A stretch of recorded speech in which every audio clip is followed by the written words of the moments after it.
As the floodwaters continue to recede, Central Texans are assessing the damage. That includes cattle ranchers who are desperately searching for any sign of their lost cattle or even closure to what happened to them in the flood. Tonight, a local rancher explains the lost cattle is just one component to this disaster they're dealing with. We gained about 12 bales. These are not our bales. We have no idea where they came from. Blair Bernard, owner and president of Bernard Beef Cattle Company, assesses one of her pastures after the recent flood. It's impacting a lot of people, and not just lost livestock, but lost hay, lost pastures. For her, she's on the search. We know we've lost at least 20. Now, we don't know how many of those we're going to find. As her cattle could be anywhere, like this one was. That guy probably swam for a couple of hours.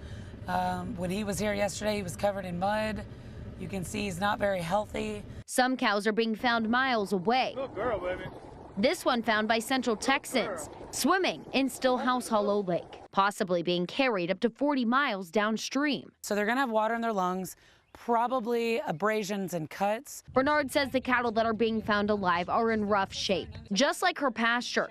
That's now missing miles of fencing too. There is going to be a need for fencing and hay and things like that for people in the area. She's calling on Central Texans to help the local ranchers with donations. They really need to step up and help people around here. Not only find their animals, but donate to try to get fencing and things to these people on the river that need help. And also be on the lookout for cattle, dead or alive, specifically for brands and tags, as it could be a great help for closure and recovery. We are eligible for emergency programs if we have documentation. So that sort of documentation can go a long way to help us dig ourselves out of this disaster.